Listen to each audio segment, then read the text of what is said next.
So what's your take on all of this? Now, Simon's with me, so too is Martin. You heard what the fans were doing just before the equaliser went in. Yeah. So what's your take on it, Scott? Jim, this has been building all season long. Now, there's no denying, Rad Razani and this board, this is the greatest ownership we have had in decades.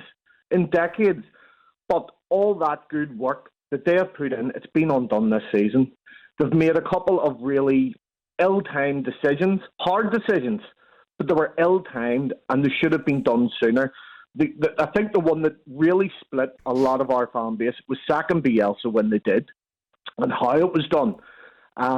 It should have been done sooner. What was the point in getting rid of Bielsa when they did? Bringing in Jesse March, who didn't have a transfer window. He didn't have a pre-season. He had no time to do anything with these players. But then there's been so many things going on with the board, and even the one that really annoyed me was last week, Jim.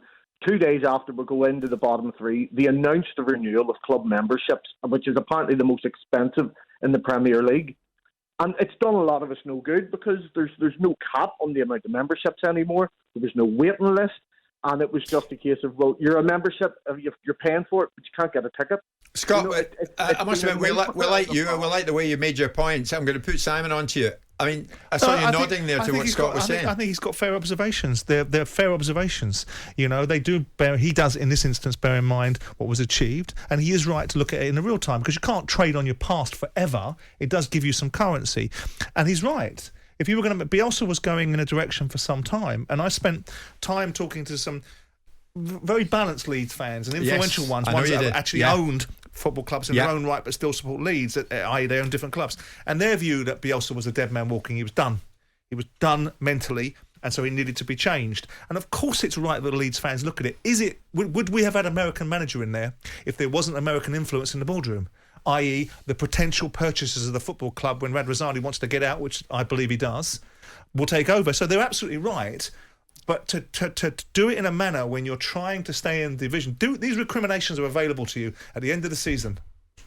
And I do agree with the fact that the fans have a right to boo. Of course they do. They have a right to boo taking of a knee if they wanted to. They have a right to boo whatever they want. Yeah. But there's also an observation about what does that benefit. That's the discussion we're having. Scott, listen, thanks for the call. Martin, I'm going to get you in a second, but Phil has been waiting amongst many Leeds fans. Phil, we're going to get you to air. What do you want to say, mate? Good morning. Yeah, hi guys. I'll just run through the points. I was there yesterday, and I go to most of the games. And, the current board have taken us out of this. We spent years trying to get out of. Did they hit it lucky with Bielsa? Possibly. But, I think, it's what people have to understand about the Leeds crowd is that the Leeds crowd stay. Many clubs sort of emptied their stadiums for some of the performances at the Stonecastle Stadium this year. But we stay. Everybody stays. Everybody stays. It's an unbelievable atmosphere. Phil, I'll cut you off because the line is bad. What he's saying is everybody stays right to the very end. We're going to try and squeeze Kent in. There's, I think, a Barnsley fan, but he wants a word on this. Kent, good morning. Good morning, guys. Thanks for having me on. Thank you. Go for it, Kent. Literally, common sense prevails. Bielsa manages the club, or should I say managed the club, right? He had 3/4 of the season to do something with them. He was failing as a manager. He had one policy, attack, attack, attack. When that failed, he got no plan B. Leeds United are in the position they're in at the moment in time because of Bielsa. Not because of board, not because of anybody else, because of Bielsa. He didn't have a clue, bless him. He run out of the road. He run out. That was it. Ken, thanks for that. Thanks for that.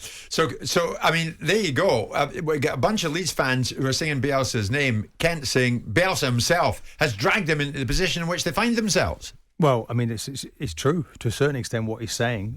If you look at the end of Bielsa, this man-for-man marking that he seemed obsessed with really cost him his job in the end. Jesse Marsh came in, and I think there was a couple of bad results, and he won a few games. I think they won at Wolves somewhere. They beat Watford, and it looked like he'd sort of turned the corner, and they've fallen right back into it. These are passionate fans, Jim. These are passionate fans. Of course they are. And they are the reason you almost take the good with the bad there. I'm not saying it's acceptable when they start to question, because they see Bielsa as the Messiah, the one who got them into the Premier League, and then all of a sudden it's falling apart, and then they bring this new guy in, and everyone's getting sent off, left, right and centre. We've got players injured. What's happening to our football club? And then somewhere they pluck out a last-minute winner, and that comes from the emotion, because they're emotional, but it is not good for the club that they're booing in that situation. They've got to get behind the team. We think we all know that now in the cold light of day. I think they're nervous about Marsh, and the timing is everything as well, Simon. And I get it. I get that too. It's ironic, isn't it? The benefit of the doubt is given to one set of people, but not the other.